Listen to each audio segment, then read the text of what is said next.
उम्मीद करता हूँ आप सभी अच्छे हैं। तो आज की हम जो है हमारी क्लास स्टार्ट करते हैं।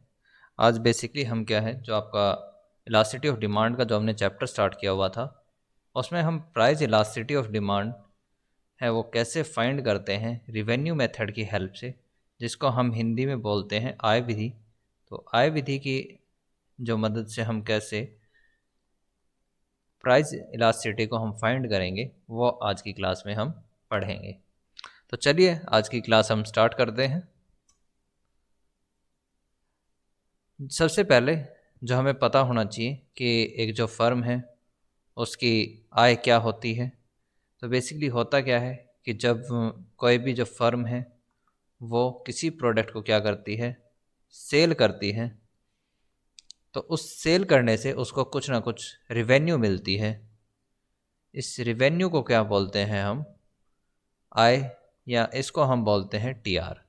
अब ये निकालते कैसे हैं? फॉर एग्ज़ाम्पल मान लीजिए कि एक एग्ज़ाम्पल ले लेते हैं हम कि किसी फर्म ने क्या है वो सेल किया है कितना, 20 मीटर। 20 मीटर इसने क्या है क्लॉथ को सेल किया है। और जो इस 20 के सेल कर जो क्लॉथ को सेल करने से जो फर्म को टोटल है वो इसको होती है कितनी, 200 रुपीज़। तो जो 200 रुपीज़ है ये फर्म की क्या है, टोटल इनकम है। अगर इस टोटल इनकम को हम डिवाइड कर दें क्लॉथ की क्वांटिटी के साथ तो हमारे पास क्या आती है, एवरेज रिवेन्यू। तो हमारे पास क्या आती है, एवरेज रिवेन्यू, या इसको हम बोलते हैं औसत आय। ये क्या है, हमारे पास औसत आय है। इसको हम कैसे निकालते हैं, टी आर को जब आप डिवाइड कर देते हैं क्वांटिटी के साथ तब हमारे पास क्या आता है, एवरेज रिवेन्यू, या इसको हम जो गुड्स के प्राइस हैं वो भी बोलते हैं। जैसे यहाँ पे अगर मैं 200 को डिवाइड कर दूँ किसके साथ, 20 के साथ, तो हमारे पास जो वैल्यू आएगी वो आती है आपकी 10 रुपीज़। तो 10 रुपीज़ क्या है, आपका पर मीटर प्राइस है किसका, क्लॉथ का। तो ये हमारे पास क्या आ गया, प्राइस। उसके बाद एक हमारे पास जो इसमें कंसेप्ट आता है वो कंसेप्ट आता है आपका एमआर का, जिसको हम बोलते हैं मार्जिनल रिवेन्यू। मार्जिनल रिवेन्यू क्या होता है कि जो आपने अभी क्लॉथ सेल किया है, इस क्लॉथ को सेल करने से आपको मिले हैं 200 रुपीज़। मान लीजिए प्लस आप क्या करते हैं, 1 मीटर और आप क्लॉथ सेल करते हैं तो आपकी जो टोटल रिवेन्यू है वो बढ़ के हो जाती है कितनी, 230 रुपीज़। तो जो एडिशनल 1 यूनिट जो आपने सेल की है, इसके सेल करने से टोटल रिवेन्यू में जो चेंज आता है उसको हम बोलते हैं एमआर, यानी कि मार्जिनल रिवेन्यू। तो कितना चेंज आया है, पहले थी आपकी 200, अब हो गई 230। तो जो टोटल जो आपका चेंज आया है वो आया है कितना, 30 रुपीज़ का। तो 30 क्या है हमारे पास, एमआर है। तो इस एमआर को निकालने के लिए हम जो है बेसिकली एक फॉर्मूला यूज़ करते हैं, T R N minus T R N minus 1। इस फॉर्मूले की हेल्प से हम क्या करते हैं, चीज़ें फाइंड करते हैं। तो इसको हम कैसे फाइंड करेंगे, इसका एक फॉर्मूला हम बेसिकली बनाते हैं कि आपकी इलास्टिसिटी है उसको कैसे हम फाइंड करते हैं।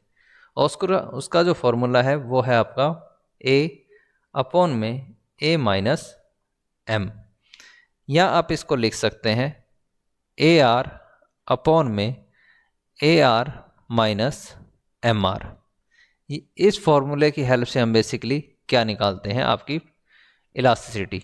किस केस में, जब आपके पास दिए हों क्या, ए आर और एम आर। तो अब क्वेश्चन ये आता है कि जो हमारे पास ये फॉर्मूला है ये फॉर्मूला बना कैसे। तो इसको हम क्या है आगे स्टडी करेंगे। चलिए हम इसको निकाल लेते हैं। जो बेसिक फार्मूला हमने फाइंड किया था कि अगर आपको किसी प्राइस इलास्टिसिटी जो आपकी डिमांड करो, अगर आपको दिया हो, आपके पास क्या हो, डिमांड करो गिवन हो, और डिमांड करो कि किसी पॉइंट के ऊपर अगर हमें इलास्टिसिटी निकालनी थी तो उसके लिए हम क्या थे, एक फॉर्मूला यूज़ करते थे, लोअर सेगमेंट अपॉन में अपर सेगमेंट।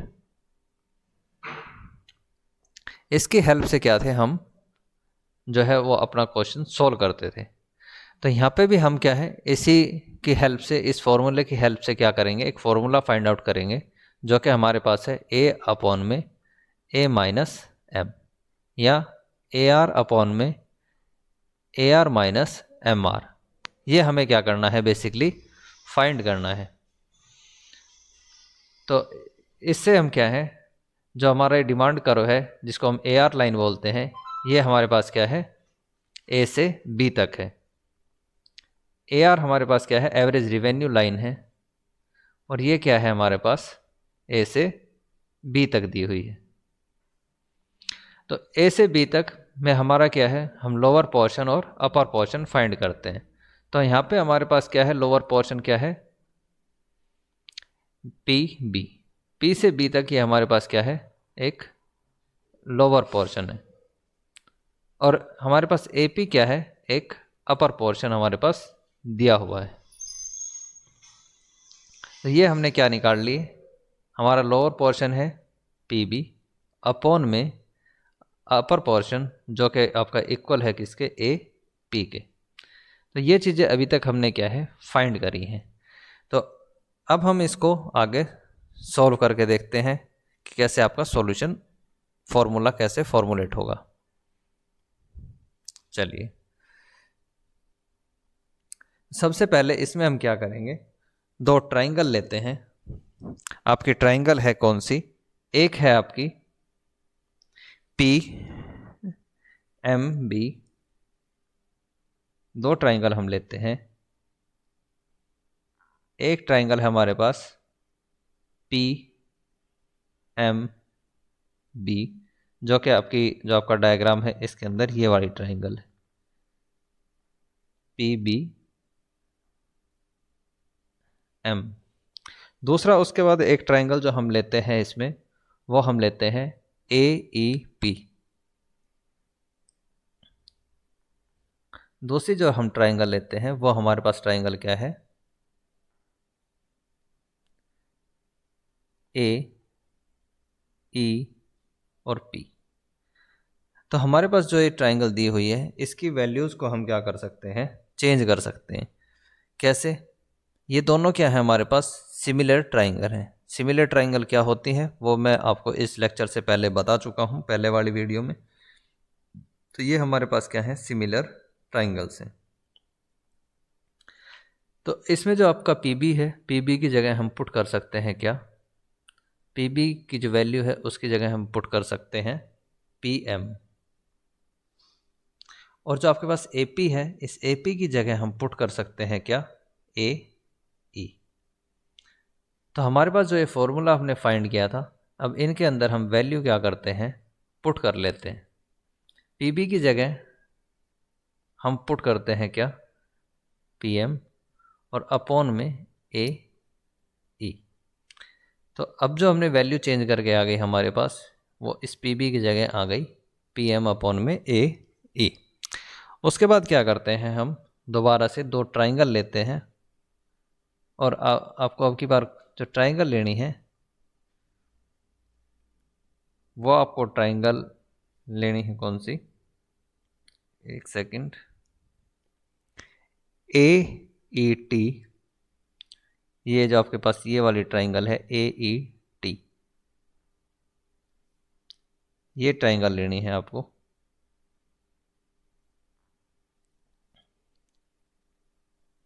ए ई और टी। और दूसरी जो आपको ट्राइंगल लेनी है वो ट्राइंगल है आपके पास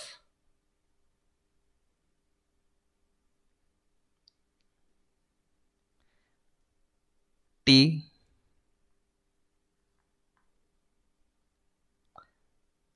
P L, T P L. ये आपको क्या है, सेकंड ट्राइंगल लेनी है।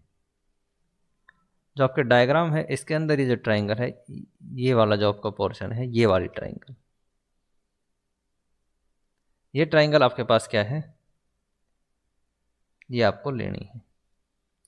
अब इस ट्राइंगल में क्या है, और ये कौन सी ट्राइंगल होती है, हम उसके ऊपर थोड़ा सा बात कर लेते हैं। ये ट्राइंगल बेसिकली आपके पास क्या है, एक कॉन्ग्रुएंट ट्राइंगल है। Congruent triangle.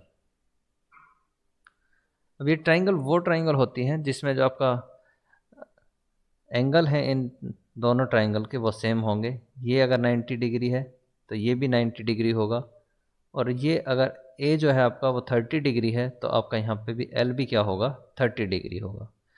टी का जो एंगल है अगर वो 45 डिग्री है तो आपका दूसरी जो ट्राइंगल है उसका भी जो एंगल होगा वो 45 डिग्री का होगा।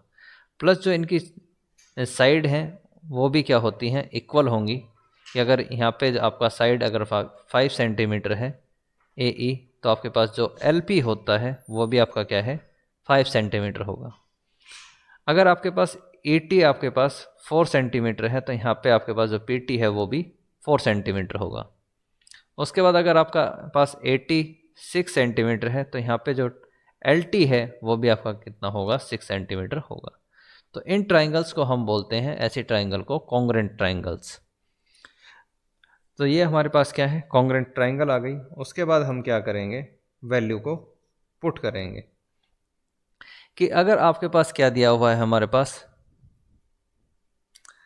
पास दिया हुआ है पी एम अपॉन में पी एल, कि हम जो है वो ए ई की जगह हम पुट कर सकते हैं क्या, पी एल।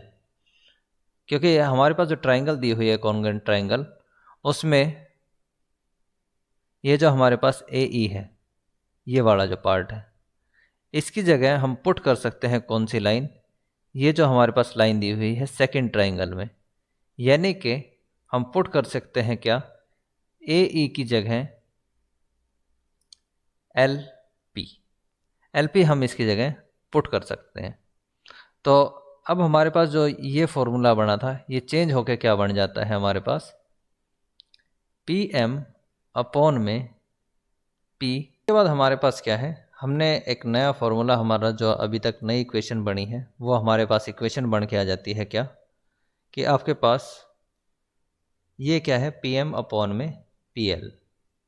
ये हमारे पास फाइनल इक्वेशन आ गई। तो अब हमारे पास क्या है, पी एल, ये हमें लाइन दी हुई है यहाँ पे, ये पी एल पोर्शन हमें दिया हुआ है। अब इस पी एल को हम क्या है, दो तरीके से लिख सकते हैं। एक तो डायरेक्ट हमारे पास पी एल जो दिया हुआ है वो, दूसरा इस पी एल को हम कैसे लिख सकते हैं कि ये आपके पास जो है वो कंप्लीट लाइन हमें दी है। किसके इक्वल है ये, हमारे पास पी एम के इक्वल ये हमें पूरी लाइन दी हुई है, और बीच में ये पार्ट है हमारे पास किसका, पी एल का। तो अगर मैं इस पूरी लाइन को आप एक एग्जांपल के तौर पे लें कि अगर ये पूरी लाइन 8 के इक्वल है, तो जो ये वाला पार्ट है आपके पास पी एल है, इसको हम मान लेते हैं 5 के इक्वल। तो एक तो मेरे पास तरीका ये है कि हम पी एल को एक डायरेक्टली क्या लिख दें, 5 लिख दें। दूसरा तरीका हमारे पास क्या है कि हम इस पी एल को लिख सकते हैं कैसे, आपका 8-3। तो 8-3 जो है वो भी आपका किसके इक्वल होता है, 5 के इक्वल ही होता है। दोनों तरीके से हम चीज़ों को लिख सकते हैं। तो इसी तरीके से हम जो है इस पी एल को कैसे लिख सकते हैं, पी एम माइनस में एल एम। पी एल को हम लिख सकते हैं कैसे, पी एम माइनस में एल एम। तो ये भी किसके इक्वल होता है, हमारा पी एल के। तो पी एल की जगह हम जो वैल्यू पुट कर सकते हैं वो आपकी कर सकते हैं क्या, ये जो हमारी P M minus L M है ये। तो चलिए अब इसको हम जो हमारा फॉर्मूला है उसमें पुट करके देख लेते हैं। तो हमें जो पुट करना है वो हमें करना है क्या, पी एल की जगह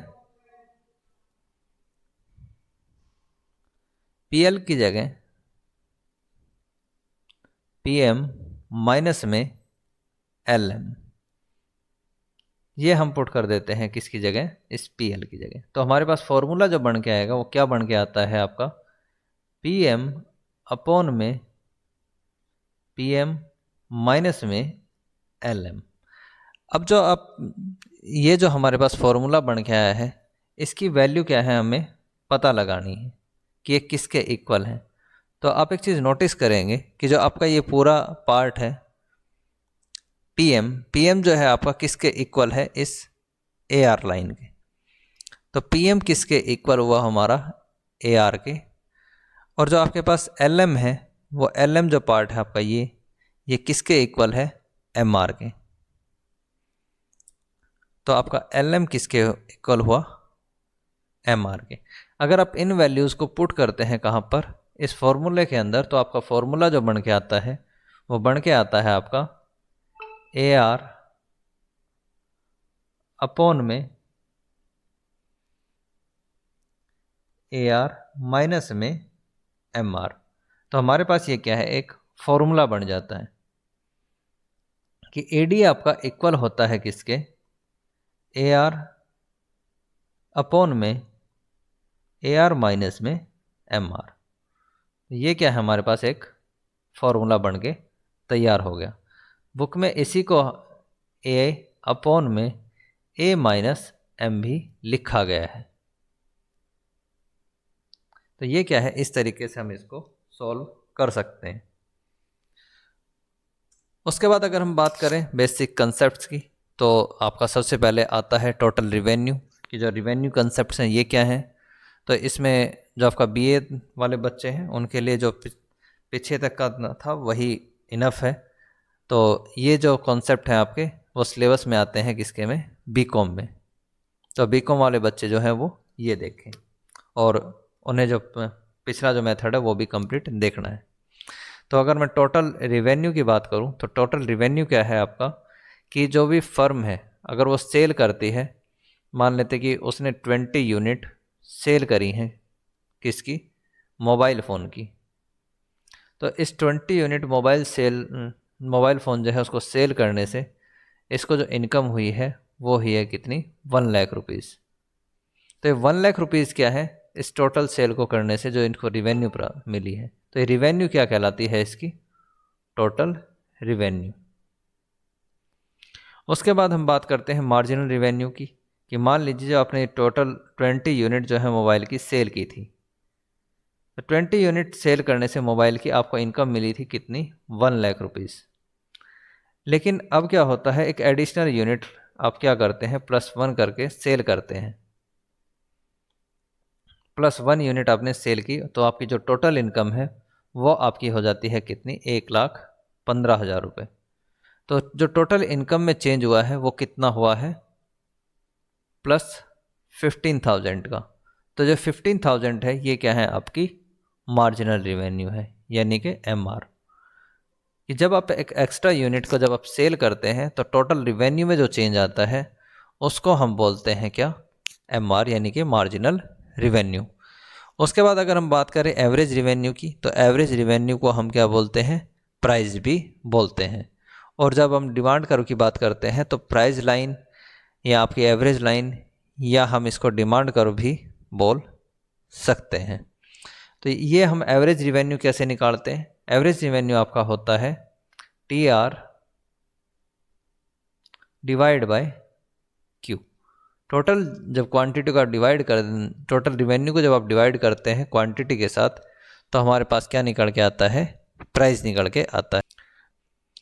तो ये कितना आ जाएगा? 1 लाख को जब आप डिवाइड करेंगे किसके साथ? 20 यूनिट के साथ। 1 लाख को आप 20 यूनिट के साथ जब डिवाइड करेंगे तो हमारे पास किसके इक्वल आता है? ये 5,000 के। तो आपका जो प्राइस आता है एक मोबाइल का वो कितना आता है? 5,000 रुपीज़। ये क्या है? हमारे पास AR है। इसमें एक चीज़ जो मैं आपको बतानी भूल गया था वो ये है कि जो अगर आप टोटल रिवेन्यू के फॉर्मूले की बात करें तो आपका टोटल रिवेन्यू का फॉर्मूला होता है Q इंटू में P। Q हमारा शो करता है क्वांटिटी को और P हमारा शो करता है किसको? प्राइस को। तो क्वांटिटी को जब आप प्राइस के साथ मल्टीप्लाई कर देते हैं तो हमारे पास क्या आ जाता है? TR। इसको हम कैसे काउंट कर सकते हैं कि मान लीजिए आपने मोबाइल फ़ोन जो है 20 मोबाइल फ़ोन सेल किए हैं किस में? 5,000 रुपीज़ पर मोबाइल फ़ोन। तो जब आप इसको मल्टीप्लाई करते हैं तो ये आपका इक्वल आता है किसके? 1 लाख के। तो 1 लाख रुपीज़ आपकी क्या निकल के आती है? TR। उसी तरीके से अगर क्या करें कि आपका जो मार्जिनल रिवेन्यू है, मार्जिनल रिवेन्यू आपका क्या? इसका भी फॉर्मूला होता है कि आप एम आर को निकालने का जो फॉर्मूला है वो है आपका T R N minus one. और एक फॉर्मूला जो इसका होता है वो होता है T change in T R upon में चेंज इन क्यू। ये टोटल रिवेन्यू में चेंज अपॉन में टोटल क्वांटिटी में चेंज। तो उससे हम क्या है निकाल सकते हैं क्या, एम आर। उसके बाद हम इस चीज़ को क्या है टेबल से भी समझ सकते हैं कि टेबल से अगर हम बात करें तो हमारे पास जब अगर हम क्वांटिटी की बात करें तो अगर आप जीरो क्वांटिटी सेल करते हैं तो आपकी रिवेन्यू भी क्या होती है जीरो, और मार्जिनल रिवेन्यू भी क्या होगी ज़ीरो होगी, और एवरेज रिवेन्यू भी क्या है ज़ीरो है। जब आपने फर्स्ट यूनिट सेल करी तो आपकी टोटल रिवेन्यू थी किसके 10 के इक्वल। तो मार्जिनल रिवेन्यू हम कैसे निकालते हैं, T R N minus one. तो सबसे पहले हमारे पास है क्या टी आर एन, तो 10 हमारे पास क्या है टी आर एन है, और जो ये ज़ीरो होगा ये हमारे पास होता है T R N minus one.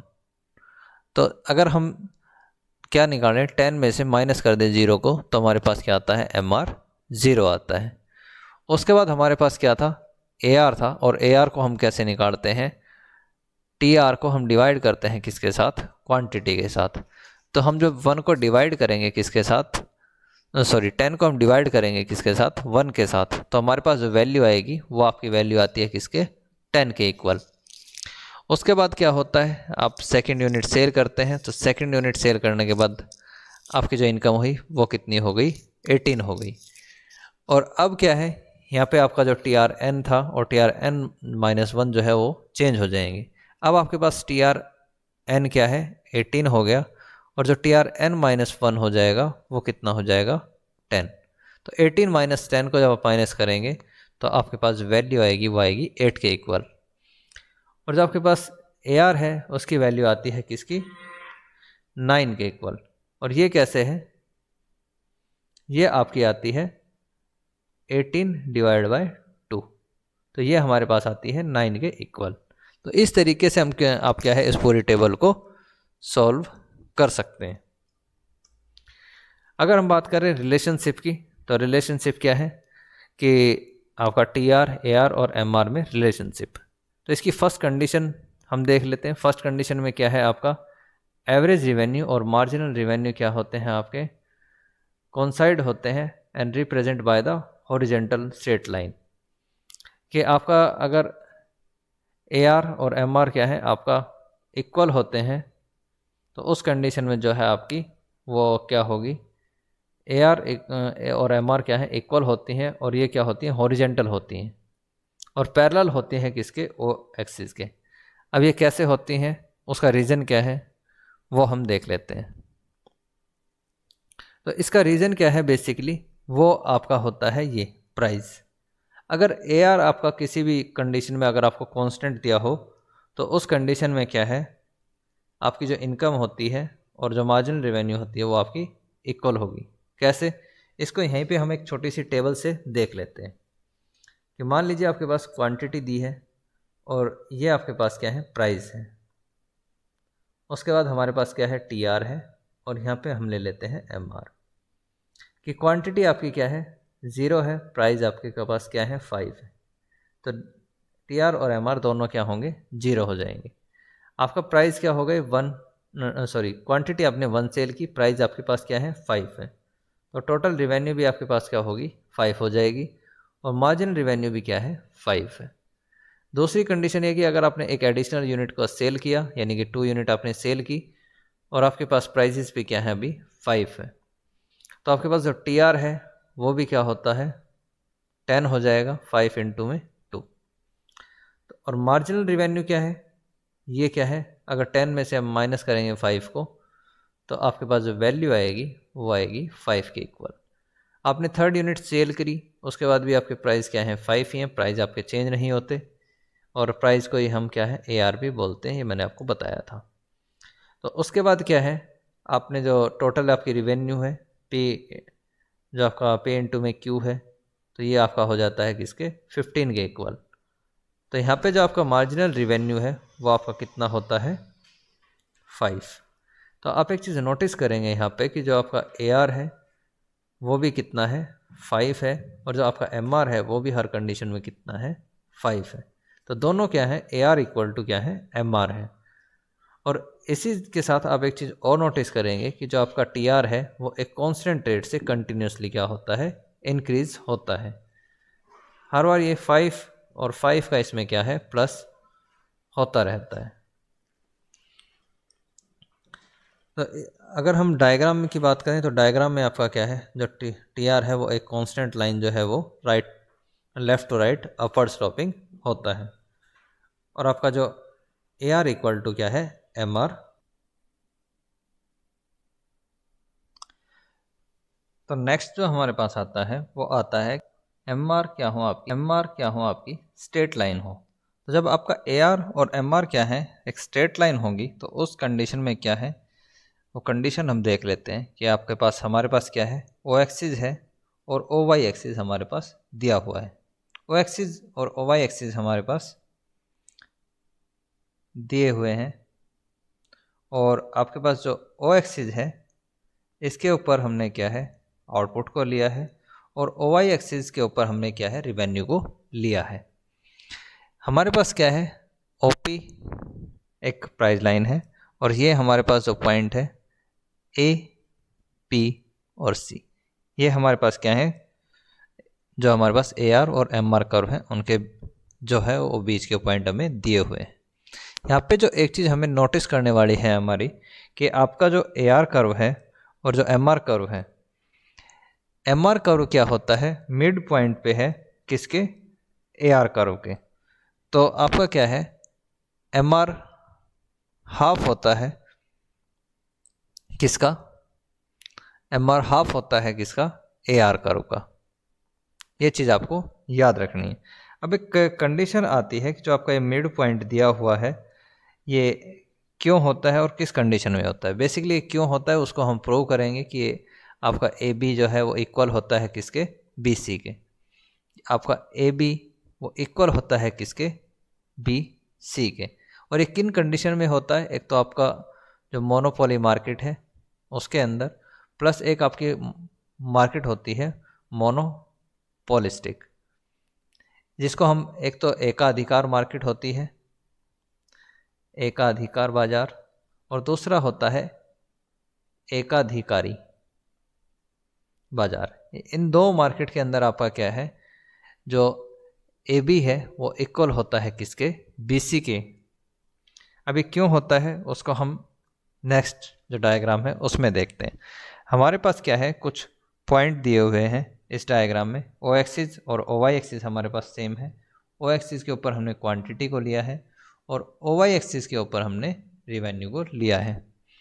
और इसमें क्या शो किया गया है कि जो आपका point C, A, B, P और N, और हमारे पास क्या है Q पॉइंट। इसमें हमारे पास क्या है, दो कर्व दिए हैं, एक हमारे पास AR कर्व है और एक हमारे पास क्या है, MR कर्व है। तो एक कंडीशन जो हमने पढ़ी थी कि जो आपका TR होता है वो किसके इक्वल होता है, P इंटू में Q। और एक चीज़ हमने और देखी थी कि जो आपका प्राइस होता है वो इक्वल होता है किसके, AR के। प्राइस इक्वल होता है किसके, AR के। तो हमारे पास जो आपका TR होता है वो किसके इक्वल हो जाएगा, AR इंटू में Q के। तो आपके पास क्या है, AR कितना है, जो एवरेज रिवेन्यू है वो कितनी दी हुई है। इस डायग्राम के अकॉर्डिंग अगर हम देखें तो एवरेज रिवेन्यू है आपके पास OA। OA हमारे पास क्या है, एवरेज रिवेन्यू है। और जो हमारे पास क्वांटिटी है O, क्वांटिटी है हमारे पास वो क्या है, OQ। तो अगर मैं AR की यहाँ से अगर मैं TR की वैल्यू निकालूँ तो वो किसके इक्वल हो गया हमारे पास, AR, यानी कि ये OA N2 में हमारे पास क्या है, OQ। तो ये हमारे किसके इक्वल होता है, ये हमारा इक्वल होता है किसके, TR के। तो TR के इक्वल अगर मैं इस एरिया की बात करूं तो ये हमारा पूरा एरिया जो है OA PQ, ये किसके इक्वल है, ये आपका इक्वल है किसके, TR के। एक तो हमारा जो है टोटल रिवेन्यू निकालने का ये फॉर्मूला होता है। सेकंड हमारे पास जो होता है कि अगर आपके पास टी आर जो होता है वो इक्वल होता है किसके, सिग्मा एम आर के। सिग्मा एम आर क्या है आपका, अगर आप एम आर को टोटल करेंगे कि जितना भी आपके पास एम आर दिया हुआ है, अगर आप उसको टोटल करते हैं तो वो इक्वल होता है किसके, टी आर के। तो ये हमारे पास किसके इक्वल होगा, जो आपका ये पार्ट है कंप्लीट एम आर का, ये कंप्लीट पार्ट ये हमारा किसके इक्वल है, ये हमारा इक्वल है सिग्मा एम आर के। यानी कि आपका जो सिग्मा एम आर है वो इक्वल होता है किसके, ओ सी एन क्यू। ओ सी एन क्यू के इक्वल हमारे पास क्या है, सिग्मा एम आर है। तो एक तो हमारे पास ये है निकालने का इसका फॉर्मूला, प्लस अगर हमारे पास सिग्मा जो है वो सिग्मा एम आर के है, तो हमारे पास जो यहाँ पे टी आर आया है, ये जो टी आर है ये भी किसके इक्वल है, हमारा सिग्मा एम आर के है। तो जब ये दोनों एरिया क्या होंगे, एक दूसरे के इक्वल होंगे। क्यों, क्योंकि आपका जो टी आर है वो इक्वल है किसके, सिग्मा एम आर के। तो टी आर हमारे पास, अगर हम पहले वाले की बात करें तो हमारे पास क्या था, ये कितना, ओ ए पी क्यू, और सिग्मा एम आर हमारे पास कितना आया है, ये वाला पार्ट। तो ये हमारा किसके इक्वल है, ओ सी एन क्यू के इक्वल हमारे पास ये है। तो यहाँ पे हम कहेंगे कि जो आपका टी आर है वो इक्वल है किसके, सिग्मा एम आर के। तो एक कंडीशन तो हमारे पास ये हो गई। और सिग्मा मैं आपको बता दूं कि जो सिग्मा जो साइन है, ये जो साइन होता है, ये साइन होता है आपका समीशन का, यानी कि जोड़ का। तो अगर आप क्या करते हैं, एम आर को ऐड कर देते हैं कंप्लीट को, तो वो हमारा किसके इक्वल आता है, टोटल टी आर के इक्वल आता है। तो एक तो चीज़ हमारे पास ये हो गई। उसके बाद अगर हम ट्राइंगल के एरिया की बात करें तो आपकी जो ट्राइंगल है कौन सी, अगर मैं ट्राइंगल लेता हूँ ए सी बी, ये जो हमारे पास ट्राइंगल है, एक सेकंड में आपके लिए एरिया रब कर देता हूँ ताकि आपको क्लीन हो जाए।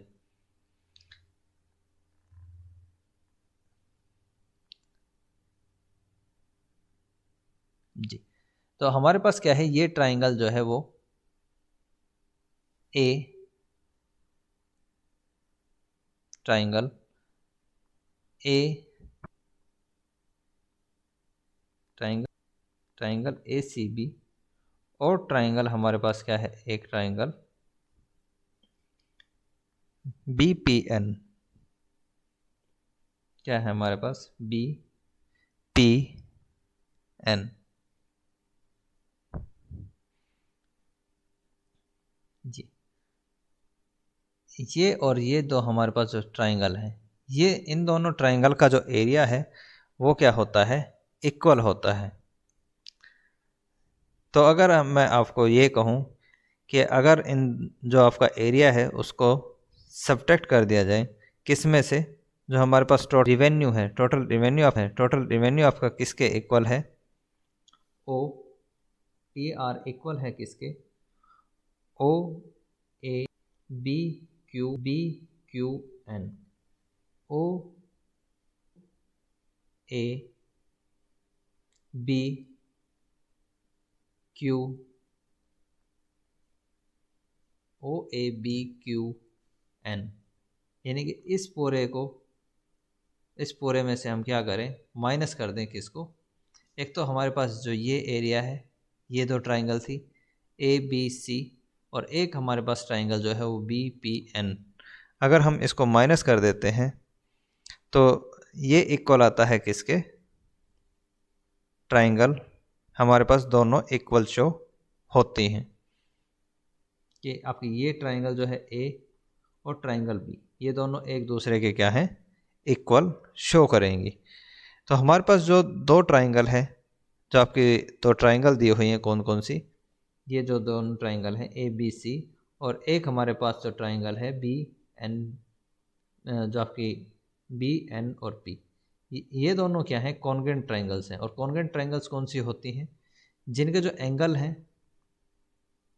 एंगल्स हैं वो भी क्या होंगे, सेम होंगे, प्लस जो साइड हैं वो भी क्या होती हैं, सेम होती हैं।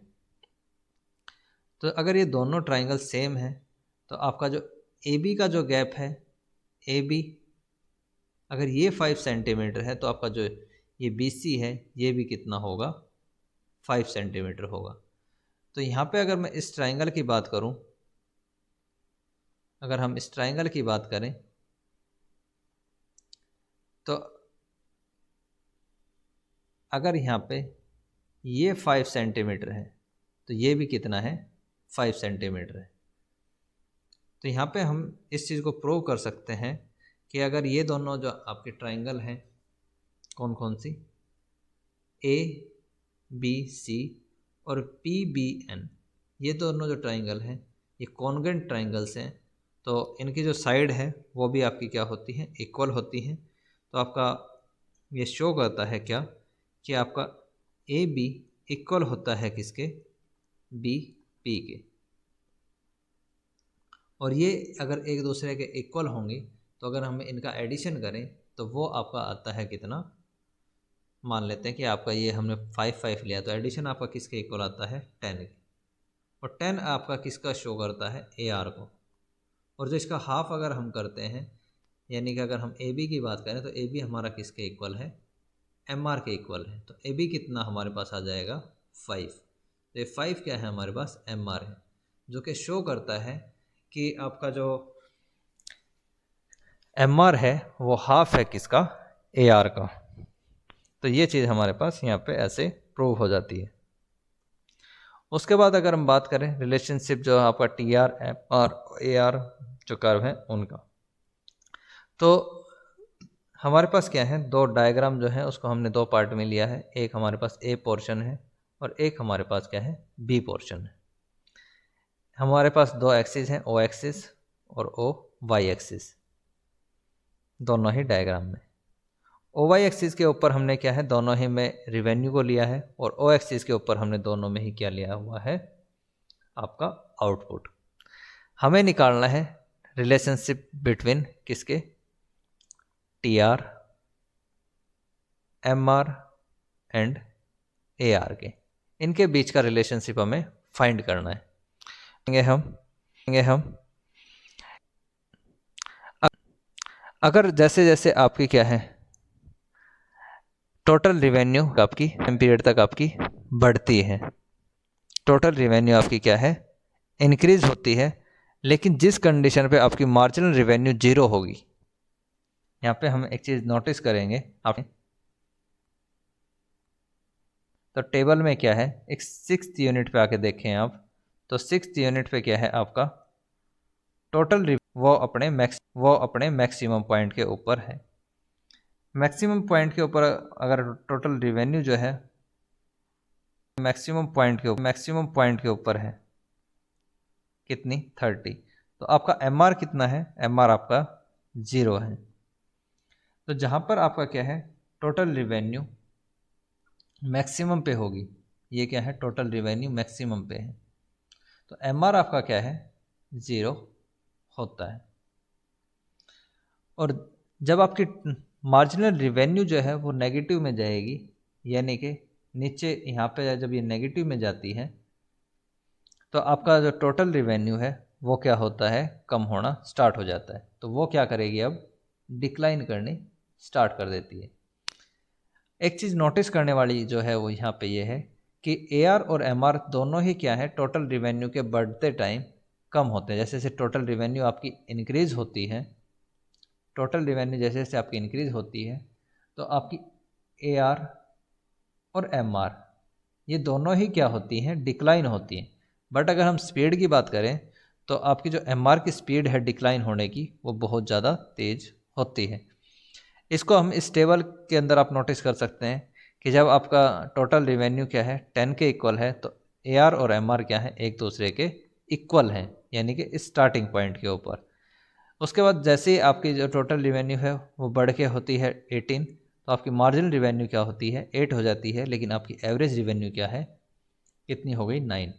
तो मार्जिनल रिवेन्यू में कमी आई है 2 की और एवरेज रिवेन्यू में कमी आई है कितने की, 1 की। उसके बाद जब वो चीज़ें और बढ़ती हैं तो मार्जिनल रिवेन्यू में कितने का चेंज आता है, फिर 2 का, और एवरेज रिवेन्यू में जो चेंज आता है वो क्या है आपका 1 का है। इस तरीके से क्या है, अगर हम डिक्लाइन की बात करें तो डिक्लाइन जो है वो एवरेज रिवेन्यू में कम होता है और मार्जिनल रिवेन्यू में वो क्या होता है, ज़्यादा होता है।